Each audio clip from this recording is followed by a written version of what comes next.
Hello my friends, in today's video we will take a look at Panasonic's new full-frame video-oriented flagship, the S1H. Panasonic S1H is a mirrorless camera that offers a lot of the features that have been reserved for very expensive cinema cameras until now. It does so in a smaller package and with much more affordable price tag, so it kind of creates a new category of cameras. I've had an opportunity to try out the S1H for a couple of days, so in this video we will take a look at the real-world performance and the feature set of the first 6K mirrorless camera. Regarding the physical aspects, I will say that it is still a small camera for what it does. Of course, it is massive by mirrorless standards, but there is no point in comparing it with other full-frame mirrorless cameras. That unlimited 6K just requires different hardware. It doesn't appear to be that much larger than the S1, and keep in mind that it still has 6-stop in-body image stabilization, unlimited 6K recording, and it is weather sealed. S1H uses 24 megapixel backside illuminated full-frame sensor. It is the same sensor that is being used in the S1, but the S1H is able to get more out of this sensor when it comes to video.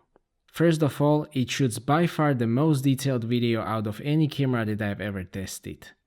It is definitely a step up even from downsampled 4K. It shoots 5952 by 3968 in 3:2 aspect ratio and 24p, or it can shoot 5888 by 3312 at 24 or 25p. The official 6K is 6144 by 3160, so technically it doesn't shoot proper 6K, which is why this video is uploaded in 5K. I wouldn't hesitate to upscale that 5.9K video if you want to export in 6K. I can say that it is great to have that extra resolution. It will probably be mostly useful for post-production flexibility while exporting in 4K. It allows you to crop or reframe the footage, and it is very useful for adding warp stabilizer. At the moment it shoots 6K and 5.9K at 200 megabits per second in 10-bit 420 long GOP, but that is in 265, so the codec is very solid. It works great with V-Lock. This is an excellent combination. The V-Lock captures great amount of dynamic range, and this is the proper V-Lock, so it is easier to work with, although you still need to know what you are doing.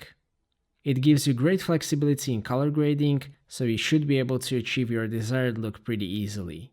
It is 10-bit, so it captures enough color information, and I don't really miss 422 in this case. 420 should be sufficient for majority of use cases. If you really need 422, you can get it with external recorder.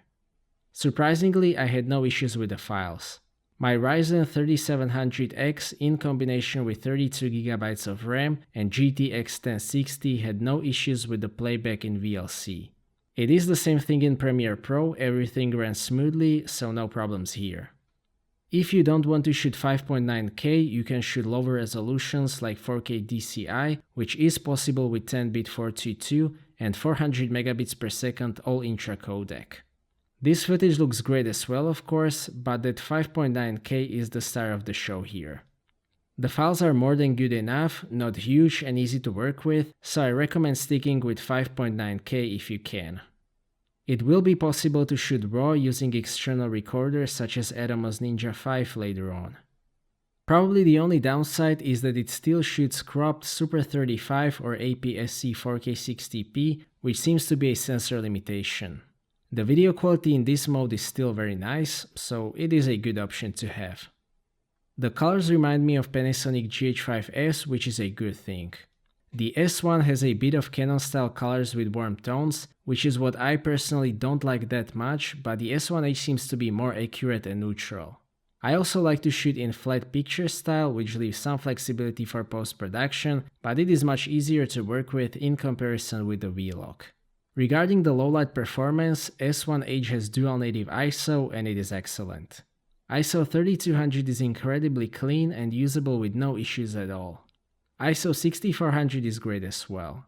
If you correctly expose the scene, ISO 12800 still looks great. Overall, this is the best low-light performance in video with any camera that I've ever tested. Regarding the handling, that is similar to the S1, but there is one nice upgrade. The on-off switch is around the shutter button, which is definitely what I prefer. The handling is great overall. I like the button placement, the grip is large and well shaped. Of course, the price for that is very large camera body in comparison with other mirrorless cameras, but that is a matter of philosophy and preferences. What I also like is the new top LCD. I'm usually not a big fan of these, but in this case it shows some very useful information such as the audio level, so that is actually useful. Also graphically it looks much better than the S1 top LCD. The user interface is always a strength of Panasonic. S1H is the most feature-packed mirrorless camera in the world at the moment, but Panasonic still managed to keep the menu organized. S1H has all of the features that you would expect, such as the V-Log LUT assist, waveforms, option to use gain and shutter angle instead of ISO and shutter speed, and so on. The autofocus is similar to the S1. In my opinion, it works pretty well. The speed still won't match the best face detection autofocus systems, but it is very smooth. I think that it is usable for situations where it is reasonable to use the autofocus in general, and the face tracking also works pretty well. Overall, I would say the autofocus is good, still not the best, but definitely usable. Using custom autofocus settings can make the autofocus faster, but it introduces a bit of hunting. In-body image stabilization is a huge strength of the S1. It is basically the first cinema camera with in-body image stabilization. It is rated for 6 stops and it is very effective. It definitely gives filmmakers new options for handheld shooting because the cine lenses are basically never stabilized. It is also very helpful when you are shooting on a gimbal because it reduces the smaller vibrations. I have used the S1H on Moza Air 2 and it worked great. If you use it with stabilized lens such as 24 to 105mm f4, it provides great 6.5 stops of stabilization, which will be extremely useful, for example, for documentaries, so thumbs up for that. Another very interesting point on this camera is the screen. A lot of people were complaining about the tilting screen on the S1, so the screen on S1H can both tilt and rotate. It is probably the best possible solution in terms of the usability. The only disadvantage is obviously the added size. It is the same 2.1mm 3.2-inch panel from the S1 and S1R, so it is still the best display that I've ever used together with the Z6. It is very sharp, color accurate, and the outdoors visibility is great. Viewfinder is still the same as with the S1 and S1R, so it is 5.68mm dot panel with 0.78x magnification. It is still the best viewfinder that I have ever tested, extremely sharp, very bright, and it can go up to 120Hz refresh rate. A very positive change for me personally is that the S1H uses 2 UHS 2 SD card slots. I much prefer SD cards over XQD. I think that it makes more sense. Of course, you can back up the recording this way, which is a must-have in cameras such as this one. S1H also uses the same 3050 mAh battery as the S1. Obviously, the S1H has very high power consumption because of the 6K, high-res screen, in-body image stabilization, and so on. It is rated for 400 shots and it will last about hour and something of 6K recording, which is pretty good result considering what it needs to power. The S1H also has internal fan which allows it to shoot unlimited video.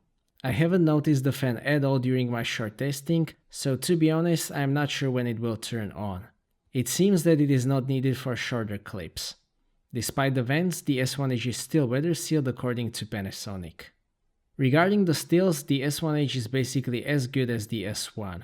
It takes very nice 24 megapixel stills with great dynamic range and nice colors. It also still has 96 megapixel high-res mode. Still capabilities are definitely nice to have. If you primarily shoot video but you want to take a couple of stills, you don't need to carry another camera. It is also very useful for the time lapses. I've been testing the S1H with the new 24 to 70mm f2.8 Lumix S Pro lens. This is optically an excellent lens. At 6K you definitely need a good glass and 24 to 70 definitely won't disappoint. The sharpness is excellent from corner to corner, the contrast is strong, it is parfocal, and there is basically no noticeable focus breathing. I haven't had time to test this lens in depth, but I hope that I will be able to do so in the future. These Panasonic L-mount lenses are optically excellent, they have better corner sharpness and less focus breathing than the competitors, again at the cost of larger size and weight. 24 to 105 f4 that I have tested with S1R is also excellent. To sum up, I can say that the S1H did not disappoint me.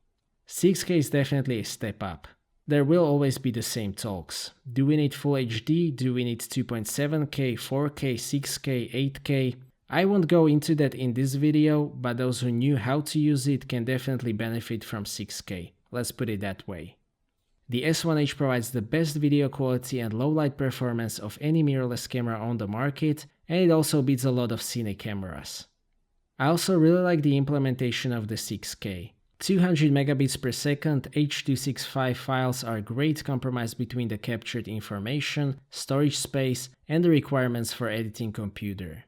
It is a big camera, there is no way around saying that, but it kind of creates a new category of cameras with mirrorless construction and cine specs, which might be very interesting for both large productions and independent filmmakers.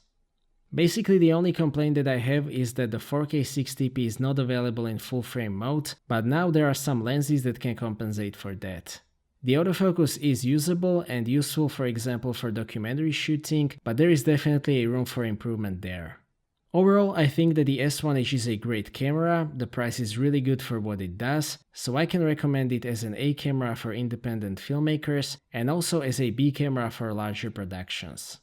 So that's it for this video, thank you for watching, I hope that you liked this video and that you found it to be useful. Stay tuned for more videos and maybe consider subscribing if you don't want to miss my future content. I appreciate your feedback in form of thumbs up or thumbs down. If you would like to ask anything or share your opinion, please do so in the comment section and see you next time.